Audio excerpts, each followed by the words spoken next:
I've been to the coalition 2 times now, and the first time was the hardest. It was with different people. I had been in a severely abusive relationship for 14 years. And I honestly didn't know shelters existed. And I didn't have the support of a family. I didn't have connection with them, and I didn't have anywhere to go. So I stayed for 14 years because I had no idea that there was help. I had already almost died in this situation. I saw my life pass before my eyes and I had a seizure.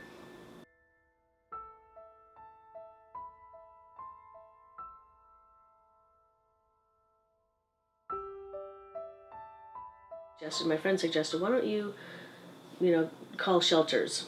And I was like, okay. So I called a bunch of them and they just no opening.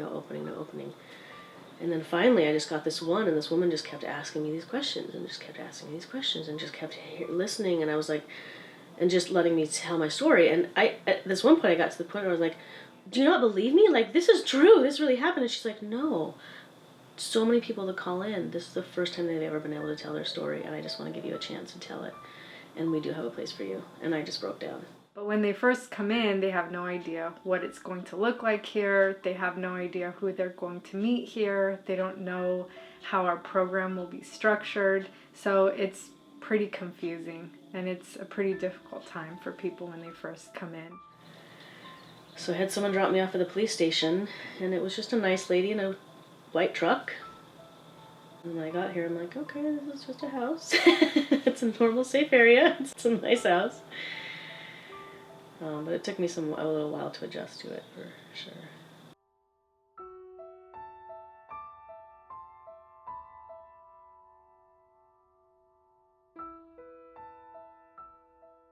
For 14 years, I had been controlled down to the minute. I had to go to work, and I had to call as soon as I was off. I had to go home or I'd get beat. I had to call or I'd get beat. I'd have to do everything by this monstrous clock. And so for the first time, I had a month that I had freedom to come and go. I realized it was a safe roof over my head. There was helpful people there. They could meet me where I was at, hear my story genuinely and not be scared of it, and just help me and hear me. And then I had food. And at the time I didn't have anything, so they gave me like some cosmetics, basic face wash and soap, and a few pieces of clothing that I needed, and like the basics for just functioning.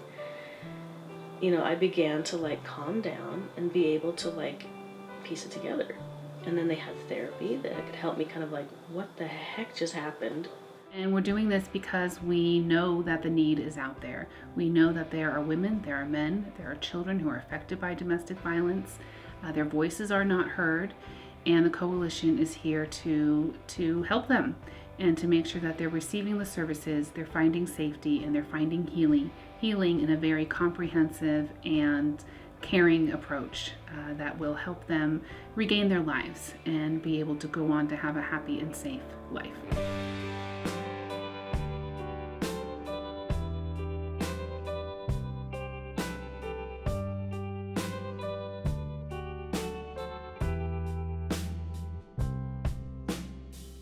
I've been taking care of my son, going to school, and kind of being a housewife. And so I hit bottom again around financial situations. And he was financially abusive, so I was in a financial hole. So I went to the shelter again for another month. And this time they kind of helped me, again, holding space for me, giving me the room to find my own internal guidance, start looking for work, helping me find a place to live, and then getting the basics that I can just get on my feet. I just needed the leg up. You can't start from nothing. You have to start from the ground. And this is what it gives me. It gives me an earth to start from, to stand up on. It gives me my dignity back.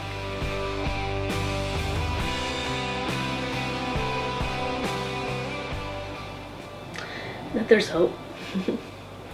And that there's resources and help. And if I had known that, I wouldn't have gone through the extent of what I did. I could have left so much earlier. And I could have avoided so much pain, you know, and lived so much longer. And, you know, it's not all your fault, because you are in charge of your life, and you're worth living the life that you're meant to have.